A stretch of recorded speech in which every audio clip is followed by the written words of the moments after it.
Ladies and Geminis, yes, you see, we've got twins today, and we're going to have a look at the subtle differences between the two. Yes, as you can see there, both line 6 Variaxes. One is a 300 and one is a 600. I know what you're thinking, 300, 600, surely the 600 must be either twice as good or have twice as many bits, but it doesn't quite work like that. Anyway, let's have a look and see what we can find. Let's go. So first of all, let's have a look at the basics, the construction and what have you. I mean, you will note immediately that they've certainly got the same DNA, but there are indeed certain differences. I'm sure that you will have spotted that the blonde one with the maple neck has a vibrato system, and it's quite a good one as well, I might add. So the 300, this is the 300. Now, what I will do, or at least what I'll try to do, because I'm not very computery, if I'm honest, I will try to put a link in the description lower down to a lady who demonstrated this, not this very guitar, but the same make and model, and she, honestly, she runs through all the different sounds, all the different tones, and she's an absolutely amazing guitarist. Doesn't tell you what her name is, sadly, so if anybody knows, please give me a shout. And so if you want to watch an actual demo of what this does, in fact, I'm going to give the game away really, in fact what both of them do, to be perfectly fair. She does a way better job than I could ever do. But these do raise some interesting questions. So let's have a little look. I know it's all back to front and topsy-turvy, it's a day of misrule. So what we've got with this is we do have, as you can see, maple neck and a rosewood fretboard with some nicely aged looking button markers there. Yes, the fretboard is rosewood. The body is agathis, and this one was made, as you can see, in Indonesia. I think the machines are the same on both of them. And, you know, what I like about this, more than, well, as much as anything, certainly, is I love the pure simplicity of it. There's no pickup fouling the aesthetics. It's a beautiful shape. The scratch plate is just the look of the thing is what it's clean and simple and really very pleasing to the eye, or certainly to my eye anyway. Right, so yes, agathis, maple, rosewood, Indonesia. Okay, now what you do have is one tone, one volume, I guess a Fender style hardtail bridge there with individually rising and falling saddles that are also individually intonatable as well. You have got, in addition to the tone and volume, you do have this selector switch here. And the selector switch, I mean, it tells you all the different things that it does, all the different sounds, and the one that amuses me mostly is they decided to call the Telecaster sound, not Telecaster sound, the Stratocaster sound, they decided to call it Spank.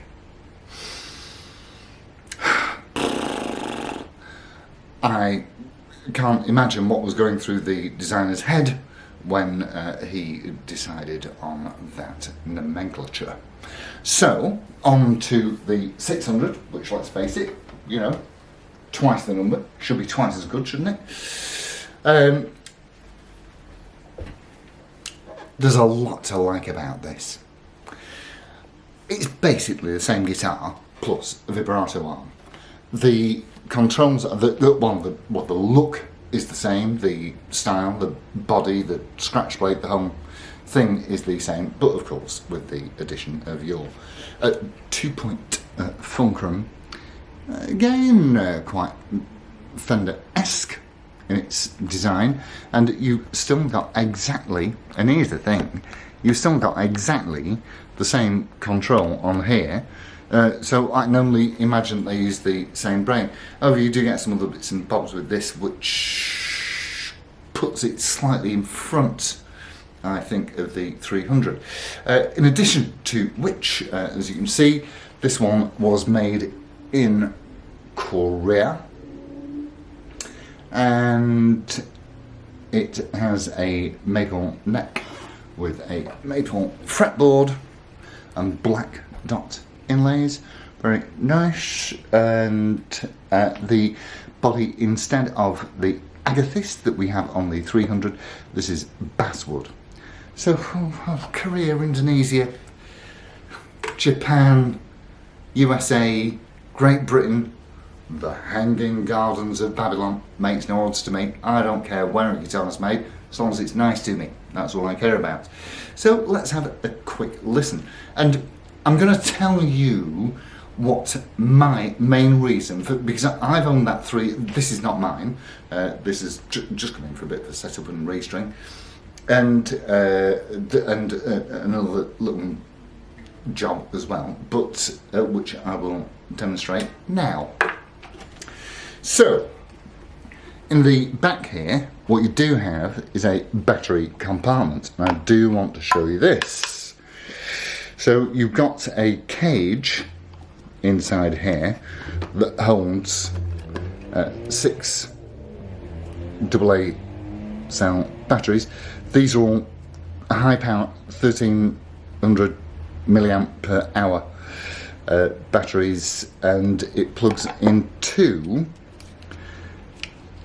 the same kind of, I can't get that thing off, the same kind of plug that you would have for a square 9-volt battery. And let me tell you, and I've tried this, if you plug a square 9-volt battery into there, it will last for roughly 10 minutes, and all of the computery guts in here will suck the power out in an absolute instant. This will last slightly longer, the battery cage, and what it does is it eliminates the need for the charger. They're a little bit faffy until you've got them set up, to be fair, but certainly they do have their uses, and I do think they're brilliant, which is why I've owned one for a long time and do feel that I cannot part with it. So, with the 600, you get this very clever box. Well, I'm saying very clever, it's a box that's quite clever. So you, when you push on the stomp pedal here, this will change that green light to this green light, which will switch you from a regular, well, I'm saying regular, it's not regular at all, it's a special, is it a special? Oh no, it's not a special lead, the other one's a special lead. So it will change your output from the 1/4" jack socket to an XLR, as you can see there. This lead, which is the lead that you need for your Line 6 Variax guitar, is, as you can see, a stereo lead, which is probably useful for something, I don't know.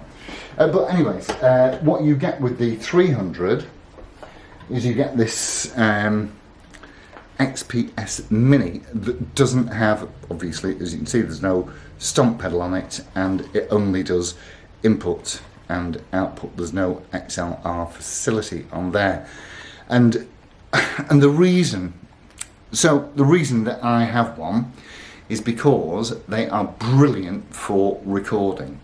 If you've ever tried recording an acoustic guitar, you'll know exactly what I'm talking about.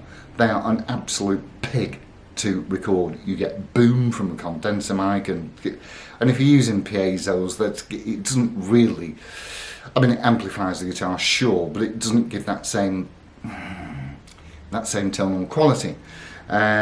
Whereas you plug the line 6 in, I'm telling you, you can, and I can't tell the difference between the line 6 and a regular acoustic. So let's have a listen to a few sounds, and we'll see if we can compare the two and see if there's any real differences. 12 string.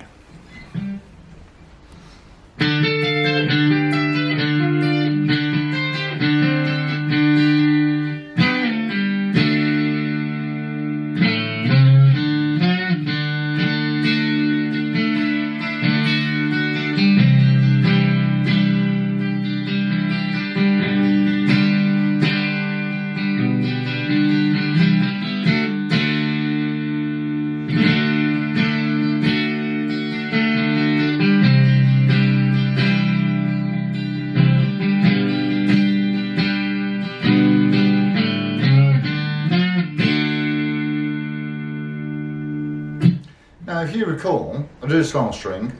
I haven't done it yet.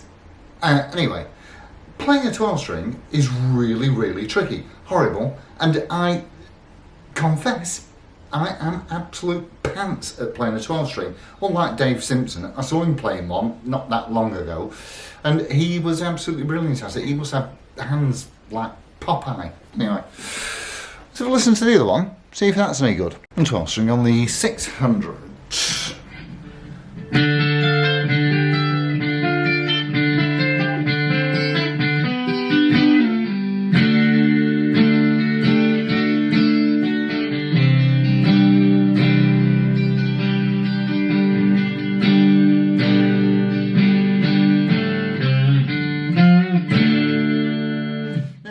Two 12-string sounds on it. So it seems to me that they've both got the same brain. All of the locations are in exactly the same place, and the sounds, well, they seem pretty similar to me. There are two 12 strings with each.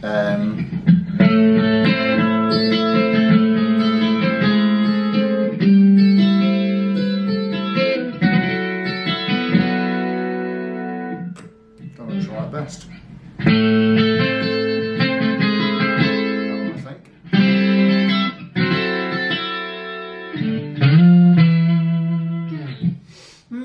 So, alright, let's have a look at some notes.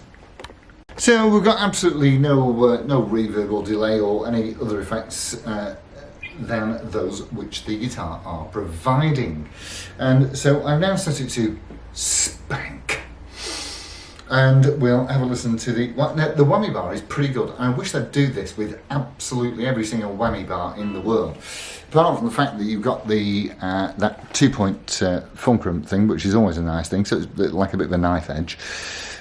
You probably could set it to be fully floating, but I'm happy with just going down, really. But what I do like is on the side here, you should be able to see a little grub screw, and that will stop your wang bar from flopping about, which is just brilliant. They should all be like that. So yes, spank, and we are on what I suppose will be the bridge pickup in this position here.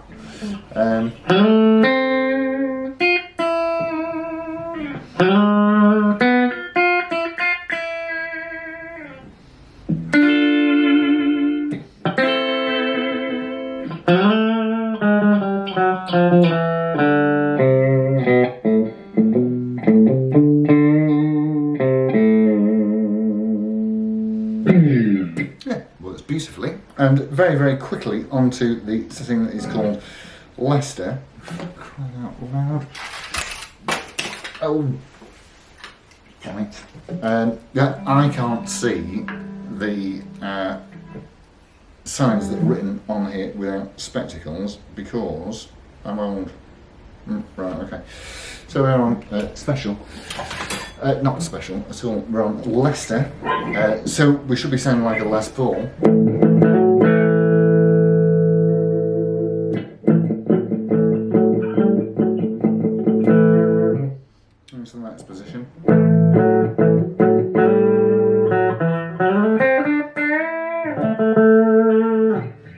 also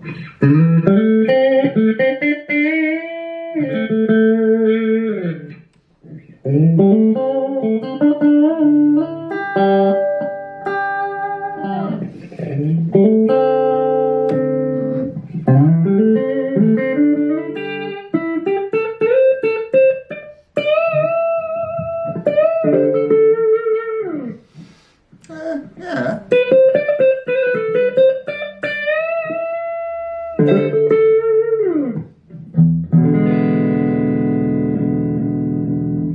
Pretty cool. So there's also some individual settings, and there's certainly some things that you can create yourself.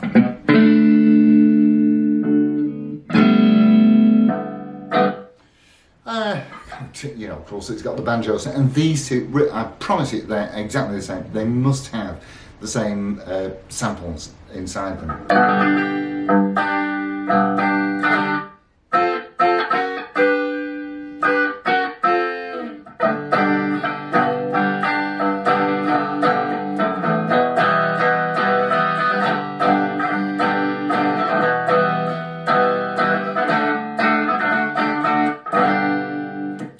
Decent banjo, isn't it?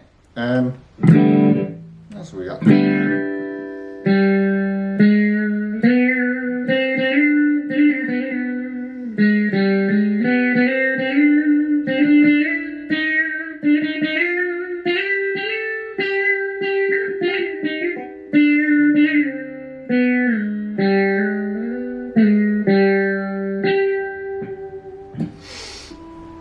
Sitar. Lovely stuff. So, yeah, they do. There's no point me going through the sounds on the 300 because they really are exactly the same. And what do I get it for? Acoustic guitar. Let's have a quick listen to the. I'll tell you what. Let's have a listen to the acoustic guitar on the 300 because we can. So, is it going to replace a Strat or a Telly or Les Paul? Probably not really. Probably not. Because you can't beat an electromagnetic field, and with these you really do have to make sure that you are very, very, very up to date with your string changes, because if the strings aren't pretty fresh, then they will not talk to the piezo's. We'll have a look at that in just a second.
So certainly when recording, these do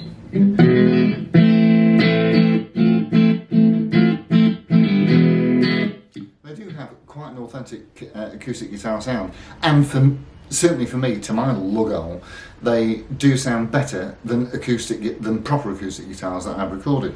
So how do they? So there's no pickups. How does it talk? How does it talk to the little computer brain that spews the noise out into your amplifier via the clever little box? Well, what you've got underneath each bridge saddle is you have got a little transducer there, and this is why your strings need to be pretty fresh, and if they ain't, then it doesn't seem to like it. So individual piezos under each saddle, and they talk to the brain, and that is that. They are absolutely brilliant guitars. I can't see them ever replacing either your Les Paul or your Stratocaster or your telly, for that. Not that I'm a fan of tellies by any stretch, but the 600 with the vibrato arm, I think that's probably a little bit redundant, to be honest with you, unless you really are going to use it for every sound. And probably when you're distorted, it will sound, because we've got all sorts of clever pedals these days, haven't we, that'll make anything sound like almost anything else. You make your guitar sound like an aeroplane or a chip fryer. So these aren't expensive. You can pick these up for a song on the usual sites, and the 600s are certainly more expensive, probably about 50% above. So if you buy one of these for 200 quid, then you'll probably pay 300 quid for a 600. I don't have a preference, to be absolutely honest with you. I think they both look absolutely beautiful. I like the maple fingerboard, I like the rosewood fingerboard, I like the red, I like the blonde. I'm not really very fussy about it. They both play brilliantly, so easily set upable, and they are terrific guitars. If you want one thing that's going to do everything-ish, then, and certainly that the 12-string sound is, for my money, the most impressive, and the acoustics are pretty good too. So with all that said, I shall bid you a fond farewell. Thank you all ever so much for tuning in, and I'll see you soon. Take care, folks. Adios, amigos. Ta-ra.